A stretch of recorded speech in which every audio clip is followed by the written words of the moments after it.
بسم اللہ الرحمن الرحیم۔ شروع کرتی ہوں اللہ کے بابرکت نام سے جو بہت ہی مہربان اور نہایت رحم کرنے والا ہے۔ السلام علیکم ورحمۃ اللہ وبرکاتہ۔ اللہ تعالیٰ سے دلی دعا ہے کہ اللہ پاک تمام بہن بھائیوں کی تمام پریشانیاں اور دکھ دور فرمائیں اور ان کی ہر نیک اور دلی خواہشات پوری فرمائیں، آمین ثم آمین۔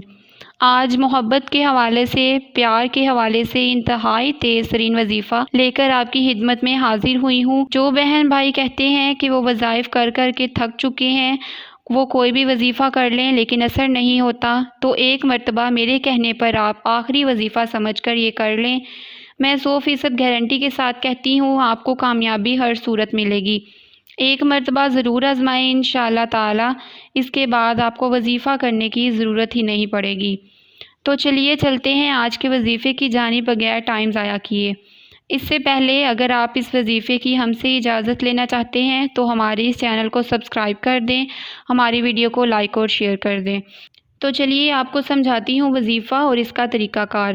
اس وظیفہ کو آپ کسی بھی دن شروع کر سکتے ہیں، اس میں دن کی کوئی پابندی نہیں، لیکن اس کی جو ٹائمنگ ہے وہ میں آپ کو بتا دیتی ہوں۔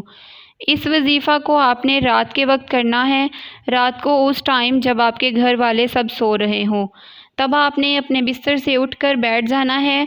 سب سے پہلے آپ نے ایک مرتبہ بسم اللہ الرحمن الرحیم پوری پڑھنی ہے، پھر اس کے بعد آپ نے 3 مرتبہ درود شریف پڑھنا ہے۔ اگر آپ کو درود ابراہیم نہیں آتا، جو بھی آپ کو درود آتا ہے آپ وہ پڑھ سکتے ہیں، جو آپ کو صحیح آتا ہو، جو آپ کو یاد ہو۔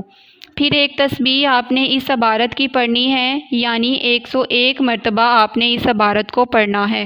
بسم اللہ الرحمن الرحیم، الف لام میم، اللہ لا الہ الا هو الحی القیوم، یا واحد یا ذوالجلال والاکرام۔